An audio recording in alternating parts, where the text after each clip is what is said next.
One, Shalom. I am Tawab Apak, and today I'm going to go into the lesson of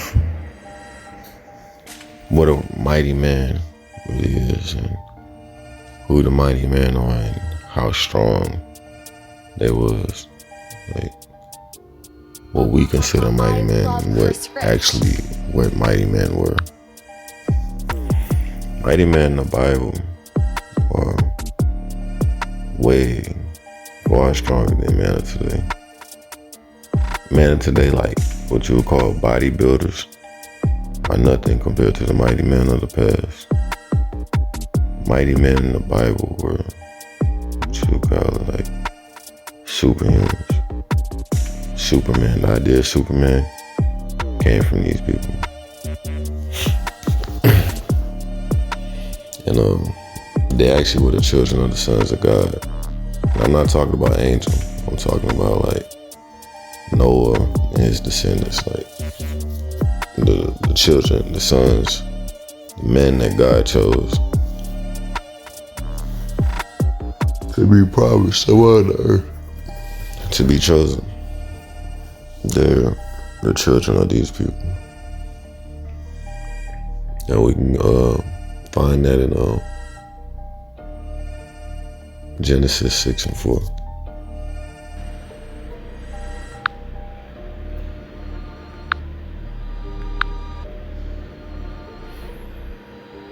There were giants in the earth in those days, and also after that, when the sons of God came in unto the daughter of man. So people think this means angels. Nah, these are just the children of God. Like some what you call the Adam's descendants. And they bare children to them. The same became mighty men which were of old, men of renown. So, men of renown were men of great respect, great legends. Who have great religions? Your so-called heroes. Who's the examples of the heroes that they use now to describe a mighty man? Would be like Hercules, Achilles,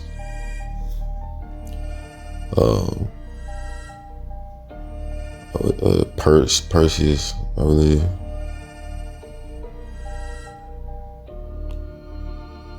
People of that nature. Those are what would be considered mighty men. You know, Hercules wrestling with a lion.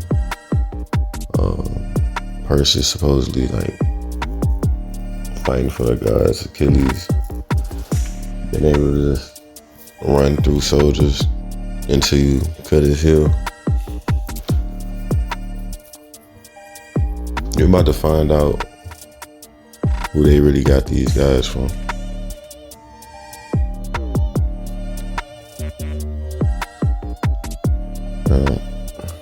What people don't know is our father Israel was a mighty man. He was capable of wrestling an angel. Not only was he capable of wrestling an angel, he was wrestling that angel that he was wrestling was God himself. So if anything, our father Israel might have been one of the strongest mighty men there was. Like he's up there as one of the strongest mighty men. And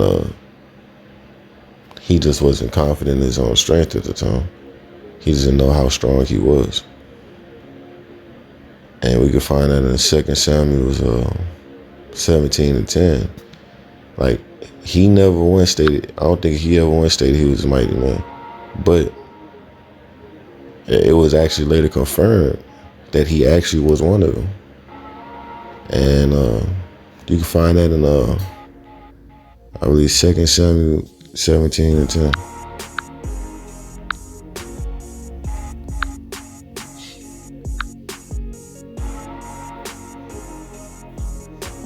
And he also, that is valiant. Valiant means brave.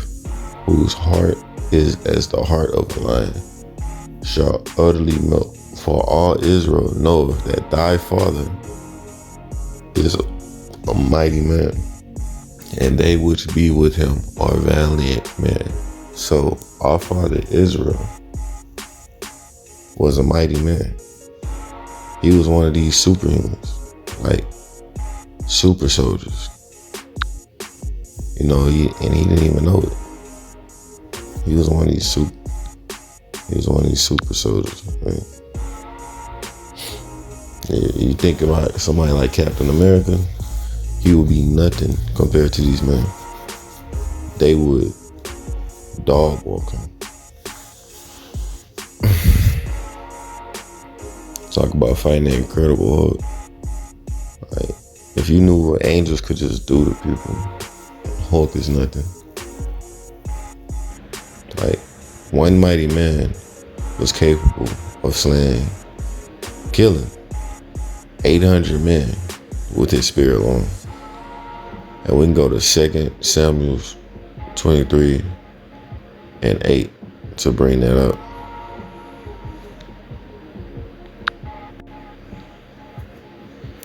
Let me say 2 Samuel 23, verse 8.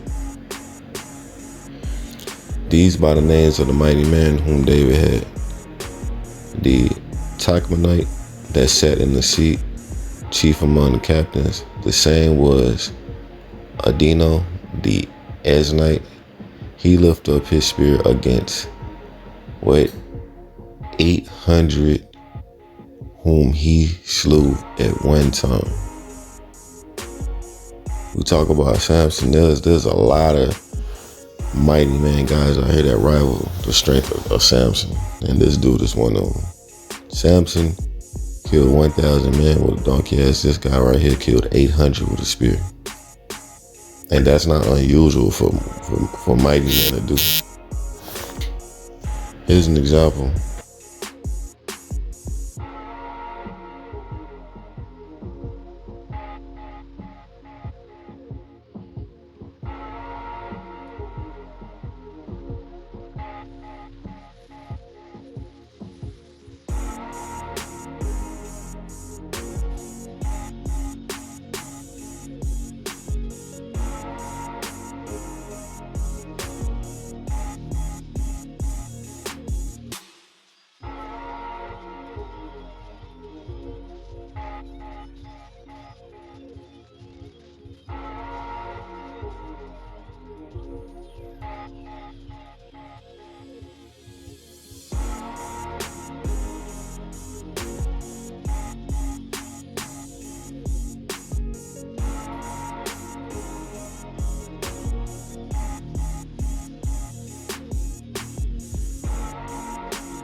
That's a good example of a mighty man. What he could do, what he did. Now in the Bible there's some things called hosts. Now a host is an enemy camp with thousands of soldiers. Like, they used to send mighty men to break through these alone. Matter of fact, it took three mighty men. Matter of fact, these are mighty men of David, so they was a little bit above the rest. It took only 3 of them to take down a whole enemy camp. A host is an enemy camp. If you don't know what an enemy camp is, an enemy camp is where they keep majority of your soldiers at. You keep most of your soldiers at the base or your camps. Once you find the camp, you find most of the soldiers. And mighty men, it only took like 3 of them to run in and just decimate them. Sometimes it could be just one of them. They could just go in and just decimate entire camps. Matter of fact, I'm gonna we can bring that out in 2 Samuel 23 and 16. Remember, a host is a camp. 2 Samuel 23 and 16.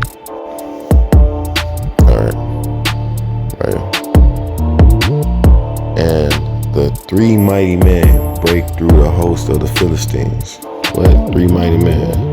That's the enemy camp. That's greatest gonna be the main camp. And drew water out of the well of Bethlehem that was by the gate, and took it and brought it to David. Nevertheless, he would not drink thereof, but it poured out unto the Lord. Only took 3 of these men to just run in and take over a whole enemy camp. By themselves. Just went in, just decimated. I'm about to give you a video.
As a matter of fact, when I go further into it, these dudes were so different from us. It basically breaks down how it was suicide to even be tempted and to go into a fight with them. That would be like you sitting right there, you're a regular dude, and you trying to punch the Incredible Hulk. Like, it would be suicide. If he tell you to come over here and come squabble, it would be dumb to do it.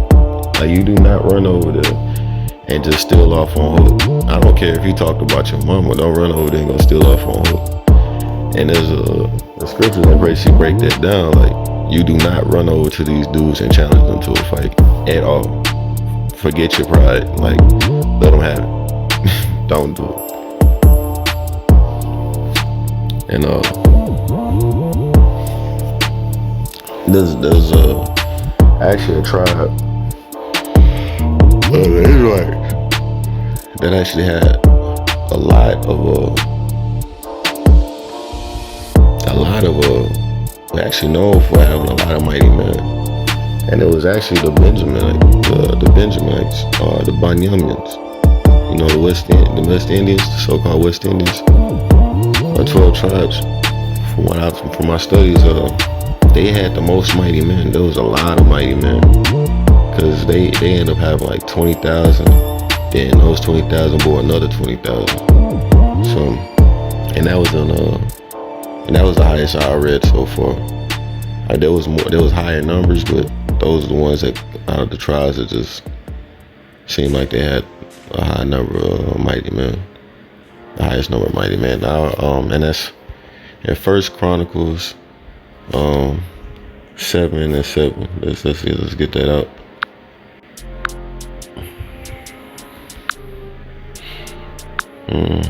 First Chronicles 7, man. Come on, move further. 7:7. Excuse me. And the sons of Bela, Esban, Uzi, and Uziel, Jeremoth, Eri, 5, head to the house of their fathers, mighty men of valor. So they was mighty men, and they was well respected, and were reckoned by their genealogy. 20 and 2,034. So that was about 20,000 of them. And then, okay, we go from, skip down to verse 9. And a number of them after their genealogy by their generation head to the house. So after that, they bore they did it again. Heads to the house of their fathers, mighty men of valor, was 20,200. So after the first batch gave birth to mighty men, or bore mighty men, because women give birth, we bear.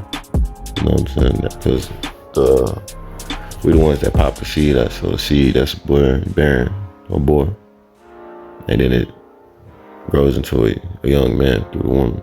Well, it gets nutrients through the baby, come out, grows to a young man, bore a young man. And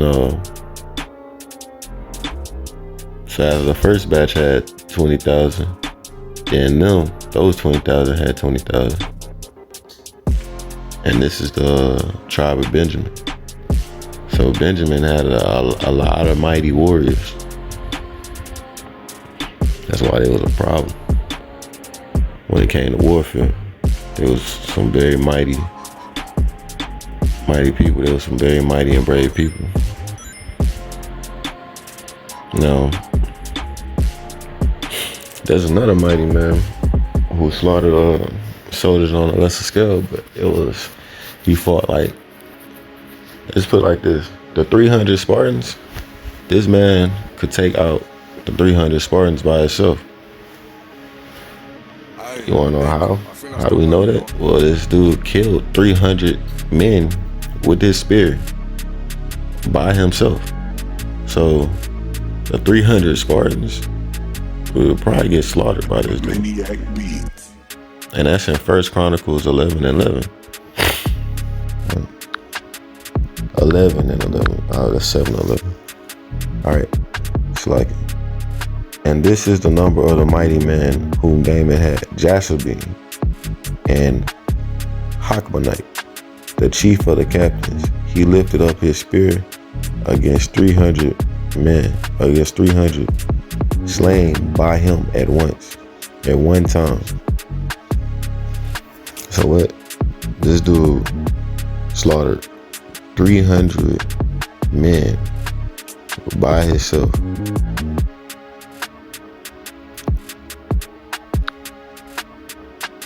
By himself. Now like I like to do, I'm trying to find you a good example of a video that, give you a visual idea of what was going on.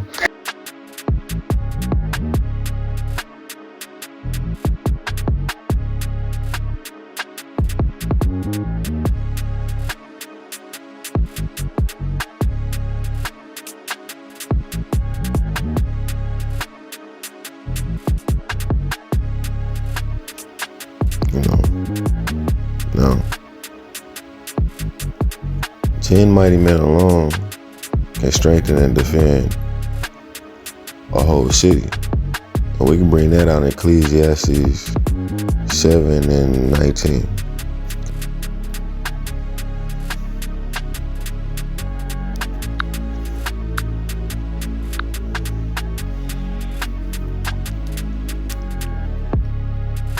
Wisdom strengtheneth the wise more than 10 mighty men which are in the city. So, what it tells you, 10 mighty men can strengthen the whole city. Wisdom strengthens you more, of course. But as far as this lesson goes, wisdom is greater than 10 mighty men. But 10 mighty men can still strengthen the city. A whole city could be guarded by 10 of these dudes. You send a soldier, one of these dudes take out 300 of them. Another one taking out 800. That's almost 1,000 right there just from 2 soldiers. And if all of them could take out 800, 8,000. That's 8,000 soldiers right there. 10 of these men will be worth 8,000 soldiers. Just 10 of them. Now imagine if you had 1,000 of them. What some of these brothers had. Some of these brothers had 20,000 of them. I had 20,000 of them. That's a problem. We wouldn't be able to touch that. You have guns and stuff. If one of these dudes was able to pick up a gun and a sword, some more technology, we think we got technology. If one of these dudes picked up our technology, knew how to use a gun and a sword, what is you doing to him? Not much. You're not really doing much. As a matter of fact, mighty men have managed to kill so many soldiers that their whole clothes have turned their clothes and their armor, like their shields, have just turned completely red, like somebody did a paint job on it. Like somebody just stained their clothes, like you just bought a red shirt from Ross or something. And matter of fact, let me bring that verse up. It's the book of Nahum. Book of Nahum.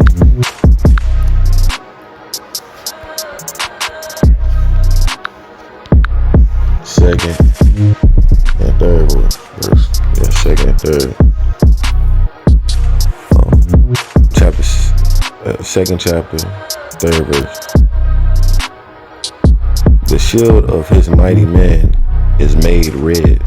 The valiant men are in scarlet. The chariot shall be with flaming torches in the day of its preparation, and the fire trees shall be terribly shaken. But as you can see, these soldiers used to slaughter so many, like their clothes just turned red. Matter of fact, I'm about to give you a video.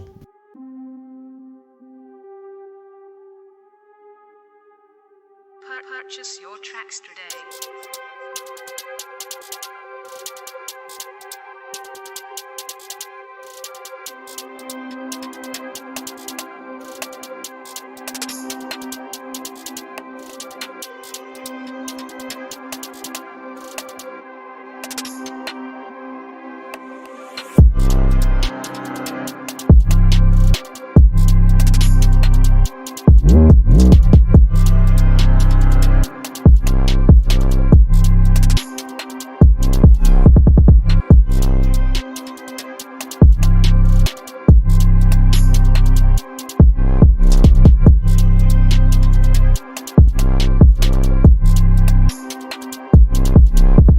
There you go.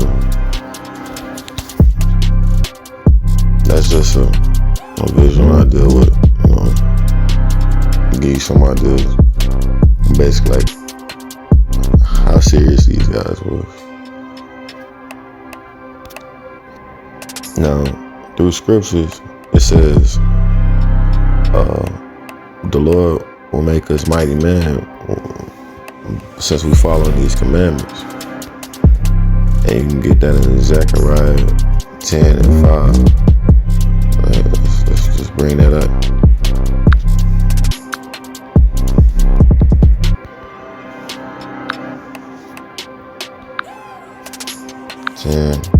Verse 5. And they shall be as mighty men, which tread down their enemies in the mire of the streets in the battle. And they shall fight, because the Lord is with them, and the riders on horses shall be confounded. So following these commandments, these scriptures, trusting the Most High, trusting the Lord, he'll make you a mighty man.